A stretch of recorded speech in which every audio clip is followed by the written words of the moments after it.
ఈరోజు పరిగి నియోజకవర్గం వికారాబాద్ జిల్లా శివారెడ్డిపల్లి గ్రామం లోపల ఇందిరమ్మ ఇండ్ల కార్యక్రమాన్ని ప్రారంభిస్తున్నాం. గౌరవ ముఖ్యమంత్రి రేవంత్ రెడ్డి గారు ఈరోజు నారాయణపేట జిల్లా లోపల ఇందిరమ్మ ఇండ్ల నిర్మాణానికి స్వీకారం చుట్టడం జరిగింది. నేను ఆ కార్యక్రమంలో పాల్గొని నా స్వగ్రామం శివారెడ్డిపల్లికి వచ్చి పరిగి నియోజకవర్గం వికారాబాద్ జిల్లాలో కూడా పనులను ప్రారంభించడానికి చాలా సంతోషంగా ఉంది. భూమి లేని నిరుపేదలందరూ కూడా 5 లక్షల రూపాయలతో ఇండ్లు కట్టియాలని కాంగ్రెస్ ప్రభుత్వం నిర్ణయం తీసుకుంది. ఈ సంవత్సరం 3500 ఇండ్లు వచ్చే నెల నుంచి మార్చి 1 నుంచి మాకు బడ్జెట్ సమావేశాలు ఉన్నాయి. ఇంకొక 3500 ఇండ్లు 7000 ఇండ్లు నిర్మాణం చేయడానికి అని చెప్పి ప్రభుత్వం స్వీకారం చుట్టింది.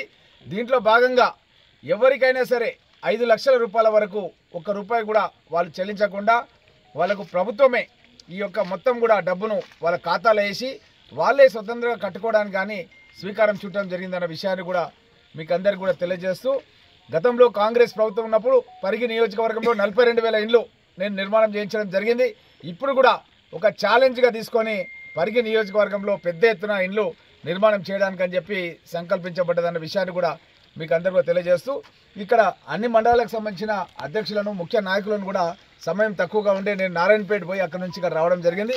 కాబట్టి ఎవరు అనేదా భావించొద్దని తెలియజేస్తూ, మీరు కూడా మీ గ్రామాల లోపల ఇదే విధంగా ఇదే స్ఫూర్తితో ఎవరైతే సొంతంగా ఇల్లు కట్టుకుంటారో వాళ్ళను కట్టుకునేటట్టుగా ప్రోత్సహించాలి. ఎవరైనా కట్టుకోలేని వాళ్ళు ఉంటే మనకు చాలామంది కాంట్రాక్టర్స్ ఉన్నారు. మనకు అందుబాటులో ఉన్న కాంట్రాక్టర్స్ కూడా ఇక్కడ అవైలబుల్ ఉన్నారు. ఏం పేరమ్మా తమ్ముడు ఇది? శ్రీనివాసరావు అని చెప్పున్నాడు. తను మనకు ప్రభుత్వం నిర్ణయించినటువంటి ధరకే ఇల్లు కట్టియడానికని ముందుకు వచ్చిండు. ఆయన నెంబర్ కూడా మీరు తీసుకొని మీరు కూడా మీ యొక్క గ్రామాల్లో ఎవరైనా కట్టుకోలేని నిరుపేదలు ఎవరైతే ఉంటారో వాళ్ళందరికీ కూడా ఇండ్లు తనే కట్టేశాడు. కాబట్టి ప్రభుత్వం ఏదైతే గైడ్లైన్స్ చెప్పిందో గైడ్లైన్స్ ప్రకారమే ఇది కట్టడం జరుగుతుంది. కాబట్టి తన యొక్క వివరాలు తీసుకొని మీరు కూడా మీ యొక్క గ్రామాలలో నిర్మాణం త్వరితగతంగా పూర్తి చేసే విధంగా కృషి చేయాలని చెప్పి ఇక్కడ ఉన్నటువంటి నాయకులకు అందరూ కూడా తెలియజేస్తూ, అట్లనే మండల ఎండిఓ ఆధ్వర్యం లోపల ఒక కమిటీని ప్రభుత్వం ఏర్పాటు చేసింది. దాంట్లో మన ఏఈ కూడా ఇక్కడికి వచ్చారు పంచాయతీరాజ్ నుంచి. అదేవిధంగా సంబంధిత అధికారులు కూడా ఒక కమిటీలాగా తయారు చేసి ఏ గ్రామంలో ఎన్ని అప్లికేషన్స్ వచ్చినాయి అన్నది కూడా వాళ్ళు వివరాలను కూడా తెలుసుకొని, మన హౌసింగ్ డిపార్ట్మెంట్ నుంచి కూడా కృష్ణ గారు ఉన్నారు, మన తహసీల్దార్ ఉన్నారు పురుషోత్తం గారు, మన పరిగి నుంచి కూడా ఆనంద్ గారు వచ్చారు తహసీల్దార్ గారు. వీళ్ళంతా కూడా కలిసి ఏంటంటే ఎక్కడికక్కడ మండలాల లోపల కమిటీలు వేసుకొని ఆ కమిటీ ఆధ్వర్యం లోపల వచ్చిన అప్లికేషన్లన్నీ కూడా స్క్రూటినీ చేసి ఎవరికైతే ఇండ్లు లేవో పార్టీలకు ఖచ్చితంగా వాళ్ళకందరూ కూడా ఇండ్లు కేటాయించాలని చెప్పి, దాంట్లో ఎవరైనా భర్త చనిపోయిన మహిళలు ఉంటే వాళ్ళకు మొట్టమొదట వాళ్ళకు ప్రిఫరెన్స్ ఇవ్వాలని, అదేవిధంగా వీకర్ సెక్షన్స్ బలహీన వర్గాల వాళ్ళకు కూడా ప్రిఫరెన్స్ ఇవ్వాలన్న ఉద్దేశంతో ప్రభుత్వం నిర్ణయం చేసింది. ఎవరికైతే బండల ఇండ్లు, పెంకుటిండ్లు, రేకుటిండ్లు ఉన్నాయో అవన్నీ కూడా తీసేసి కొత్త ఇళ్ళ నిర్మాణం చేయడానికి ఇక్కడ ఉన్నటువంటి ప్రజాప్రతినిధులు మీరు అందరూ కూడా సహకరించాలి. ఎందుకంటే ఒక ఇల్లు గులగొడుతున్నామంటే ఆ ఇంట్లో ఉన్న వాళ్ళు నిరాశ్రయులవుతారు. వాళ్ళకి తీసుకుపోయి ఏం చేయాలంటే పక్కింట్లోనో ఎక్కడనో మనం మాట్లాడుకోవాలి. గ్రామం లోపల మనం అందరం కలిసి మాట్లాడుకొని అక్కడ వాళ్ళు ఉండేటట్టు చేసి ఈ ఇల్లును త్వరితగతంగా పూర్తి చేసి మళ్ళీ వాళ్ళ ఇంట్లోకి వాళ్ళు వచ్చినప్పుడు ఇంకోరు కూడా సహకరించి గ్రామం లోపల మనమంతా కూడా ఇందిరమ్మ కమిటీలు వేసింది ప్రభుత్వం. అందుగురించే ఇందిరమ్మ కమిటీ సభ్యులు గ్రామ కాంగ్రెస్ పార్టీ నాయకులు కార్యకర్తలు అందరూ కూడా కలిసి ఎవరికి ఇబ్బంది కలగకుండా, ఎందుకంటే ఈ నిర్మాణ సమయంలో కూడా ఎక్కడైనా వర్షం వచ్చినా ఏమొచ్చినా ఎవరు కూడా ఇంట్లో ఉండే వాళ్ళకి ఇబ్బంది జరగకుండా మనం ఒక ఆల్టర్నేట్ అరేంజ్మెంట్ కూడా చేయాలని ఇక్కడ ఉన్నటువంటి నాయకులకు అందరూ కూడా తెలియజేస్తూ, ప్రభుత్వం ఒక మంచి పథకాన్ని గతంలో బీఆర్ఎస్ గవర్నమెంట్ లోపల మన శివారెడ్డిపల్లి కానీ దోమమండల కానీ మన పరిగి నియోజకవర్గంలో కానీ వికారాబాద్ జిల్లాలో కానీ ఒక్క ఇల్లు కూడా వాళ్ళు ఇంతవరకు గృహప్రవేశం చేసిన దాఖలాలు లేవు. మనం కాంగ్రెస్ ప్రభుత్వం వచ్చిన తర్వాత 7,000 ఇండ్లని ఇప్పుడు ఈ సంవత్సరం లోపల 7,000 ఇండ్లని మనము, ఎందుకంటే 2 సంవత్సరాలు కలిసి వచ్చింది మనకు కాబట్టి 7,000 ఇండ్ల నిర్మాణం చేయబోతున్నామని సంతోషంగా తెలియజేస్తూ, దీంట్లో అందరూ కూడా కష్టపడి పనిచేసి ఈ యొక్క కార్యక్రమం విజయవంతమయ్యే విధంగా కృషి చేయాలని చెప్పి కోరుతూ సెలవు తీసుకుంటున్నాం. ఉన్నాము నెక్స్ట్ ఫైనాన్షియల్ ఇయర్ 25-26 ప్రారంభ దశలో ఉన్నాము. సార్ చెప్పినట్టుగా మరి 3,500 ఇండ్లు ఒక ఫైనాన్షియల్ ఇయర్కి అట్లా శాంక్షన్ చేయబడుతుంది. అలాగే మళ్ళీ నెక్స్ట్ ఇయర్కి కూడా మనం ఎంతో దూరంలో లేము, ఒక 1.5 మంత్ ఉంది కాబట్టి ఆ 3,500 ప్లస్ సార్ చెప్పినట్టుగా 7,000 గృహాలను మరి నిర్మించుటకు మా యొక్క పూర్తి సహాయ సహకారాలు అందిస్తామని చెప్పి చాలా కష్టపడి అన్ని డిపార్ట్మెంట్స్తోని కోఆర్డినేషన్ చేసుకుంటూ ముందుకు వెళ్తామని చెప్పి మేము సారు ముఖ్యంగా ఈ సాయంత్రం వేళలో మీ అందరికీ నేను హామీ ఇస్తున్నా. అదేవిధంగా మరి లబ్ధిదారులు ఏదైతే ఇల్లు మంజూరైందో మరి వారికి 5 లక్షల రూపాయలు 4 దఫాలుగా వాళ్ళకు రిలీజ్ చేయబడుతుంది. బేస్మెంట్ కట్టి తర్వాత ఫోటో మన పంచాయత్ సెక్రటరీ గారు ఇట్లా ఆన్లైన్లో అప్లోడ్ చేస్తారు. అప్పుడు 1 లక్ష రూపాయలు వారికి ఫండ్ డైరెక్ట్గా వాళ్ళ అకౌంట్లోకి బ్యాంక్ అకౌంట్లోకి రిలీజ్ చేయబడతాయి. దాని తర్వాత గోడలు స్లాబ్ లెవెల్ వరకు లేచిన తర్వాత అంటే రూఫ్ లెవెల్ అని అంటారు. ఆ దర్వాజలు కిటికీలు అన్నీ పెట్టుకొని అవన్నీ కూడా రూఫ్ లెవెల్ అంటే స్లాబ్ వేసే లెవెల్ వరకు గోడలు నిర్మాణం చేసిన తర్వాత మళ్ళీ వారే వచ్చి ఫోటో తీసుకొని మళ్ళీ సంబంధిత ఎంపీడీఓ గారి లాగిన్లోకి పంపిస్తారు. దాని తర్వాత అవి మాకు కేంద్ర కార్యాలయానికి వస్తాయి. అక్కడి నుంచి డబ్బు మళ్ళీ ఎనదర్గా 1 లక్ష రూపాయలు రిలీజ్ చేయబడతాయి. సో ఇప్పటి వరకు మనకు 2 lakhs రిలీజ్ చేయబడతాయి. దాని తర్వాత కప్పేసిన తర్వాత అంటే స్లాబ్ నిర్మాణం అయిపోయిన తర్వాత 2 లక్షలు ఇస్తారు. అప్పుడు స్లాబ్ వేసే రోజుకి అంటే స్లాబ్ అయిపోతే అప్పటికి 2 లక్షలు ఇస్తారు. టోటల్గా 4 లక్షలు ముట్టినట్లయితుంది. అన్నీ కూడా బ్యాంకు ఖాతాలనే జమ చేయబడతాయి. సో అదైన తర్వాత లాస్ట్కి ఈ యొక్క గోడల నిర్మాణ దశలనే మీకు లోపల ఒకటి టాయిలెట్ నిర్మాణం ఉంటుంది.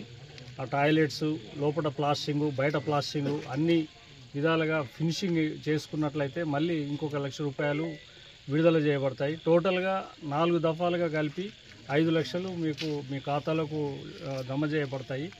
దాని తర్వాత మీరు నిర్మాణం కూడా మరి 400 స్క్వేర్ ఫీట్కు అంటే 4 గదుల మందం అంటే 10x2 రూమ్ అంటే 10x10 తోని పోలిస్తే అట్లాంటి 4 గదులతోని వైశాల్యము 400 చదరపు అడుగుల వైశాల్యంతో కట్టుకోవాలి. మరి 500కు తగ్గకుండా అంటే 400కు తగ్గకుండా 500కు మించకుండా సో అది మీకు వెసులుబాటు కూడా ఉన్నది. సో ఆ విధంగా మీరు నిర్మాణాలు చేసుకొని ఎక్కువ భారీగా పెద్ద పెద్ద బిల్డింగులు కాకుండా, ఎందుకంటే మనం మధ్యన ఇల్లు ఆగిపోవద్దు, గవర్నమెంట్ సంకల్పం కూడా మనకు నెరవేరాలి కాబట్టి భారీగా ఎక్కువ పెట్టుకుంటే ఖర్చు కూడా ఎక్కువ వస్తుంది. కాబట్టి ప్రభుత్వం వారు నిర్దేశించిన మరి సూచనలు సలహాలు మీరు పాటిస్తూ మరి మాకు సహకరించవలసిందిగా కోరుతూ ఈ అవకాశం ఇచ్చిన మన ఎగ్జిక్యూటివ్ ఇంజనీర్ గారు కృష్ణ గారు చెప్పినట్టుగా దీనికి అనుబంధంగా ఆల్రెడీ కలెక్టర్ గారు మన ముఖ్యమంత్రి గారు రేవంత్ రెడ్డి గారు చెప్పింది ఏంటంటే ఇసుక కూడా మనం ఇందిరమ్మ ఇళ్లకు ఉచితంగా ఇసుక కూడా ఎందుకంటే మన ప్రాంతంలో అక్కడక్కడ అవైలబుల్ ఉంది కాబట్టి ఇసుక కూడా మనం ఇవ్వడం జరుగుతుంది. నేను కలెక్టర్ గారితో ఈరోజు మాట్లాడినాను. ఈరోజు కొడంగల్ కాన్స్టిట్యున్సీలో ప్రోగ్రాంలో పోలేపల్లి దగ్గర కలెక్టర్ గారు ఉంది. కలెక్టర్ గారు చెప్పారు స్టీల్ ఫ్యాక్టరీ వాళ్ళని కూడా మన దగ్గర సుగుణ వీళ్ళని వాళ్ళని పిలిపించి ఒక మీటింగ్ పెడతాడు.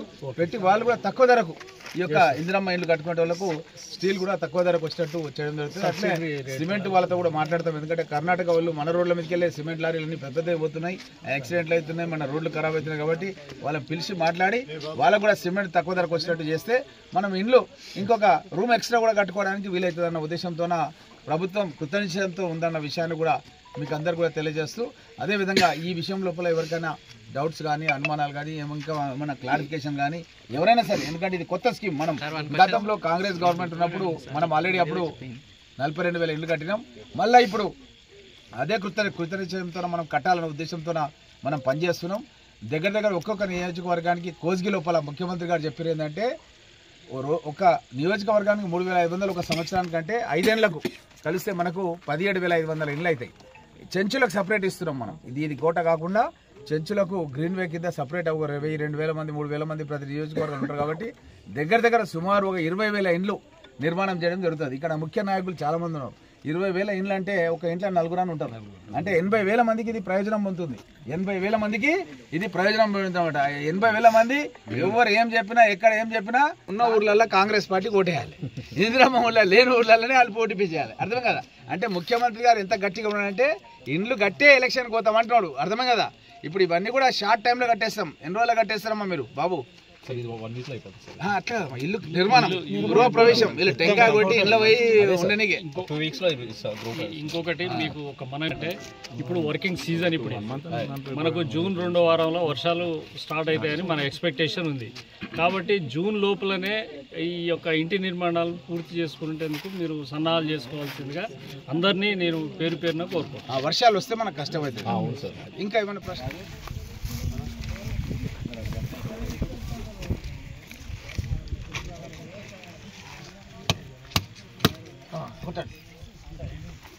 అన్న ఏడు సార్ వచ్చి నడుస్తుంది దూరం. సీను సార్ సీను నువ్వు కొట్టు.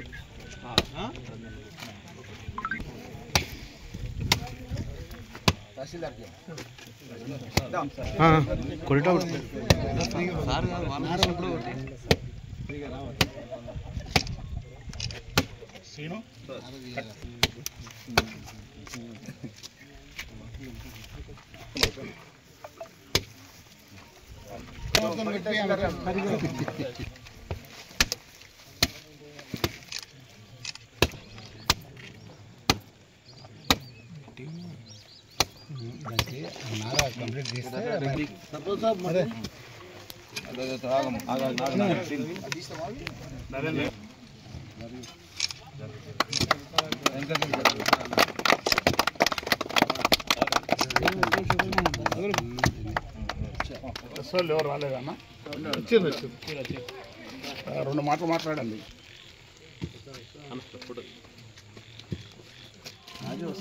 వస్తుంది సార్.